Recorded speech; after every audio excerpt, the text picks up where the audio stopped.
Hi everyone, welcome to 90 days of no error day 24। I hope आप लोगों ने 1 से लेकर के 23 तक के सेशंस देख लिए होंगे ना। आपको याद होगा कल हम लोग एक रिलेटिव प्रोनाउन से रिलेटेड रूल पढ़ रहे थे जिसमें हम लोगों ने सारी WH फैमिलीज कंप्लीट कर ली थी। एंड मैंने बोला था इसके अलावा there is one other part जो बहुत इंपॉर्टेंट होता है आपका, और वो है दैट। दैट भी एक रिलेटिव प्रोनाउन है, बट दैट को कहाँ कहाँ पर लगा सकते हो आप, उसके बारे में हम बात करेंगे। बट उससे पहले आप ये जान लीजिए, बोलते नहीं है जहां ना पहुंचे रवि वहां पहुंचे कवि। तो आप ऐसे समझ लो, जहां ना पहुंचे WH फैमिली, हु, हुम, हुज, विच, वहां पहुंच जाता है दैट। तो दैट एक ऐसी आपकी रिलेटिव प्रोनाउन बनती है जो कि हर एक WH फैमिली को क्या कर सकती है, रिप्लेस कर सकती है, राइट। तो अब किस किस को ये रिप्लेस कर सकती है, देख लेते हैं इसको। देखो, दैट का यूज कहाँ कहाँ होता है पहले वो समझो, फिर उसके बाद हम एग्जाम्पल्स देखेंगे। सबसे पहला दैट का यूज होता है सुपरलेटिव डिग्री ऑफ एडजेक्टिव में। सुपरलेटिव डिग्री ऑफ एडजेक्टिव जिस भी बच्चे को ना पता हो मैं बता देती हूँ कि सुपरलेटिव डिग्री ऑफ एडजेक्टिव जो भी आपके एडजेक्टिव में EST फॉर्म लगा हुआ होता है या मोस्ट फॉर्म लगा हुआ होता है वो आपका सुपरलेटिव डिग्री ऑफ एडजेक्टिव कहलाता है। जैसे कि good, better, best, smart, smarter, smartest, beautiful, more beautiful, most beautiful. तो smartest, greatest, most beautiful, most charming, ये सारे वर्ड्स में ये सुपरलेटिव डिग्री ऑफ एडजेक्टिव है। तो मैं यहाँ पे लिख देती हूँ EST या फिर मोस्ट वाले वर्ड्स। तो पहली कंडीशन तो ये हो गई कि दैट को आप तब यूज कर सकते हो रिलेटिव प्रोनाउन के तौर पर जब आपको सेंटेंस में सुपरलेटिव डिग्री ऑफ एडजेक्टिव दिखाई दे रहा हो। दूसरा, और कब यूज कर सकते हैं हम सुपरलेटिव डिग्री ऑफ एडजेक्टिव को, तो हमने पढ़ लिया है ना। अब दैट को और कहाँ यूज कर सकते हैं हम, तो दूसरी कंडीशन है आपकी इंटेरोगेटिव प्रोनाउंस की या इंटेरोगेटिव सेंटेंसेस की। सपोज अगर किसी भी सेंटेंस को आप देख रहे हो जो क्वेश्चन पूछ रहा है, सवाल पूछ रहा है ना, जैसे हु इज हियर, है ना, हु इज देयर, ऐसे करके आप सेंटेंसेस बोल रहे हो। तो जब भी WH फैमिली से आपके सेंटेंसेस बनते हैं तो उसमें जो रिलेटिव प्रोनाउन लगता है वो आपका क्या होता है, दैट। क्योंकि आप ऐसे समझो ना, जब आप इंटेरोगेटिव सेंटेंसेस क्रिएट करोगे तो इंटेरोगेटिव सेंटेंसेस में आप ऑलरेडी WH फैमिली का यूज कर रहे हो, और अगर आपने फिर से कोई WH family as a relative pronoun use कर दी तो वो सुपरफ्लुअस हो जाएगा। सुपरफ्लुअस तो समझते हो ना, सुपरफ्लुअस मतलब कोई भी ऐसी चीज जो जरूरत से ज्यादा हो। जैसे फॉर एग्जांपल मैंने आपको बोला आपने ऑलरेडी खाना खाया हुआ है, मुंह में एकदम आपके खाना भरा हुआ है, लेकिन आप और खाना भर रहे हो, है ना, तो वो क्या होगा, बाहर आएगा ना, तो ये जरूरत से ज्यादा है। अच्छा, अब तीसरी कंडीशन पे आ जाओ। तीसरी कंडीशन क्या होती है, कहता है जब आपके दो एंटीसीडेंट्स दिए गए हों। एंटीसीडेंट्स आपके कितने हो, 2, ठीक है। पहला कौन सा हो, लिविंग थिंग, या लिविंग थिंग से ज्यादा बेटर है आप बोल दो ह्यूमन बीइंग। तो पहला आपका ह्यूमन बीइंग हो और दूसरा आपका क्या हो, नॉन ह्यूमन बीइंग हो।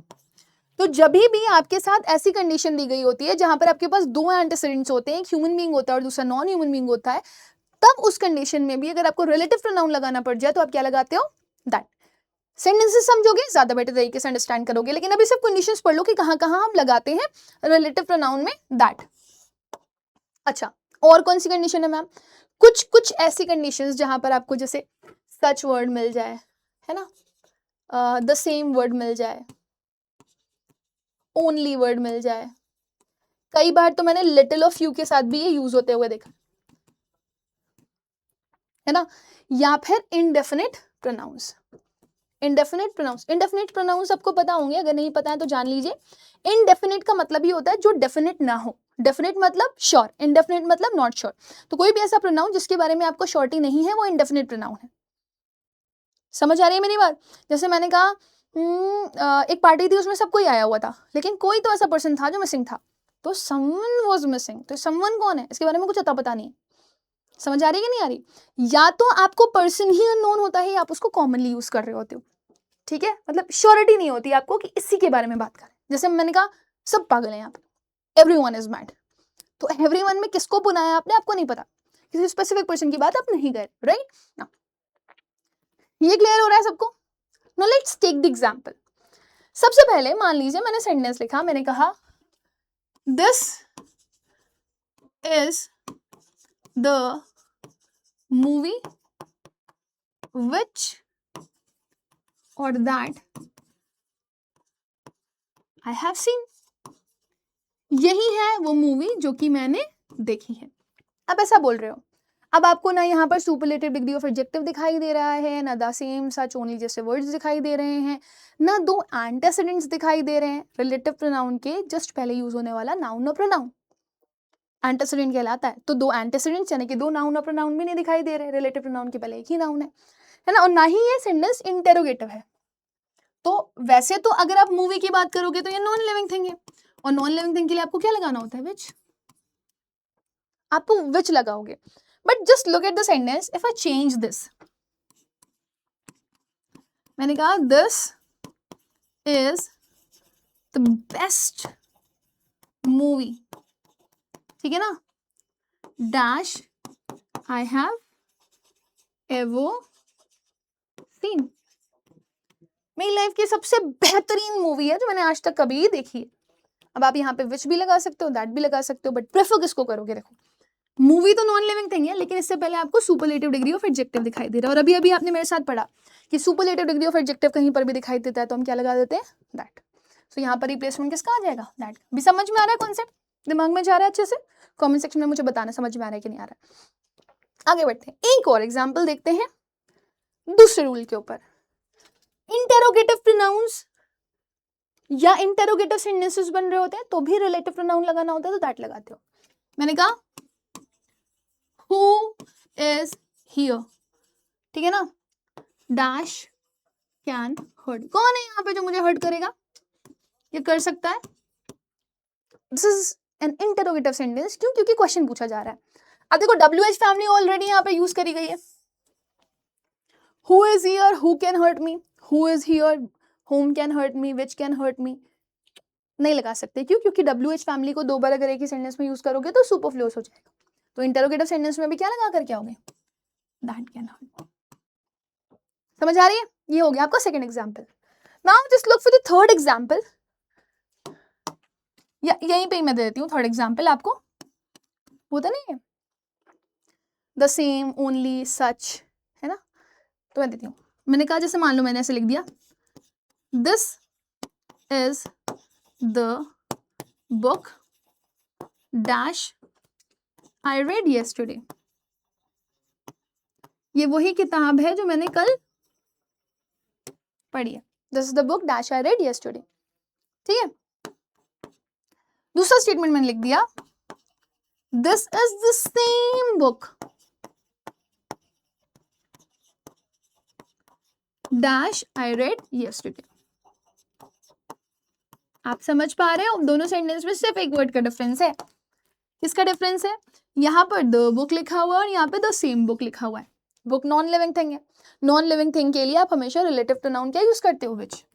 लेकिन क्योंकि द सेम आ गया, या सच आ जाता, या this is the only book आ जाता, तो मैं क्या लगाती, दैट।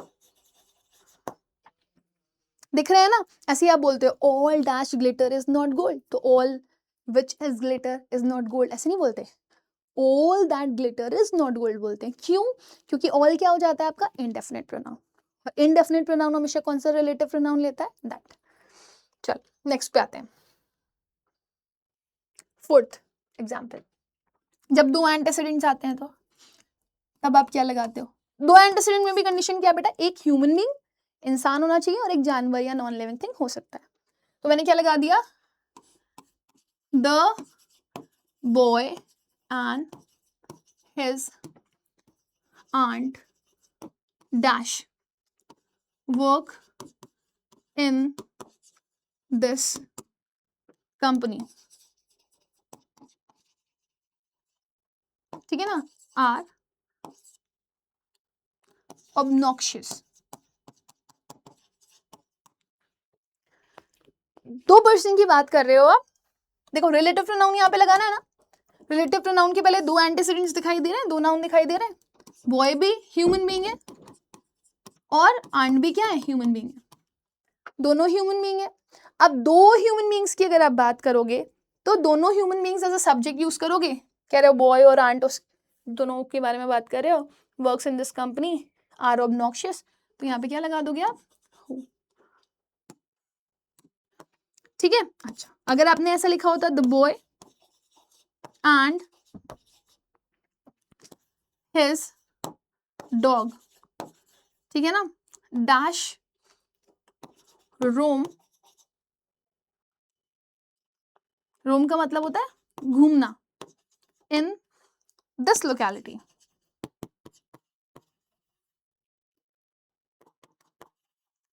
और वियर्ड। ठीक है, आपने बोला वो लड़का और उसका जो डॉग है जो यहाँ पर अक्सर घूमते हुए दिखाई देते हैं लोकेलिटी में, वो दोनों ही के दोनों क्या है, वियर्ड है। इस बार देखो आप boy as a human being बात कर रहे हो, लेकिन dog as a non human being बात कर रहे हो, और जब आप एक ह्यूमन बीइंग और एक नॉन ह्यूमन बीइंग की बात करते हो तो आप रिलेटिव प्रोनाउन फिर हु नहीं लगा सकते, तब आप क्या लगाओगे, दैट। समझ में आया? तो ये सारे के सारे कॉन्सेप्ट आपके क्लियर हो गए बेटा, कि that superlative degree of adjective के साथ लगता है, दैट इंटरोगेटिव सेंटेंस में लगता है, दैट इन वर्ड्स के साथ लगता है, दैट दो एंटीसीडेंट्स के साथ लगता है, जिसमें एक ह्यूमन बीइंग और एक हमें नॉन ह्यूमन बीइंग तो चाहिए, होता ही होता है।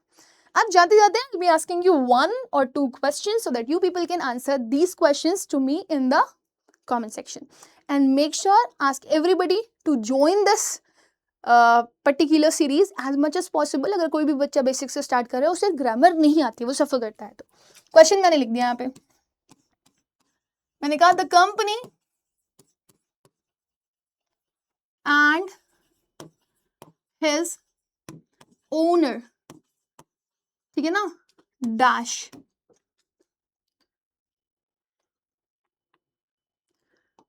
Are called for the event, ठीक है ना, आर लेट। दो एंटीसीडेंट है, एक ह्यूमन बीइंग है, एक नॉन ह्यूमन बीइंग है। दूसरा, he is the smartest person dash I admire the most, ठीक है ना। पर्सन लिविंग थिंग है, बट पर्सन से पहले आपने एक वर्ड यूज किया हुआ है स्मार्टेस्ट, जो कि सुपरलेटिव डिग्री ऑफ एडजेक्टिव है। आप मुझे बताइएगा इसमें कौन सा रिलेटिव प्रोनाउन आप यूज कर सकते हो, विच, ठीक है ना। इसी के साथ मैं आज के इस वीडियो सेशन को एंड करूंगी। आई होप कि आप लोगों ने काफी अच्छे से समझ में आ रहे होंगे ये सेशंस, एंड मेक श्योर बेटा एक 90 डेज ऑफ न्यू ईयर का सेशन बहुत इंपॉर्टेंट है, एक भी मिस मत करिएगा। अगर कभी कभी ऐसा फील भी हो ना कि अभी लेथार्जिक फील कर रहा हूँ, अभी नहीं मन करने का, बार बार अपने आप को याद दिलाइएगा कि सिर्फ ये एक सीरीज आपको कॉन्फिडेंस दिलवा सकती है आपके ग्रामर में, आपको मैक्सिमाइज करवा सकती है आपके स्कोर, तो इसे कंप्लीट तक जरूर देखिएगा। So be sure of this that go for the completion of this, you'll love it. Thank you everybody, bye, take care and God bless you all.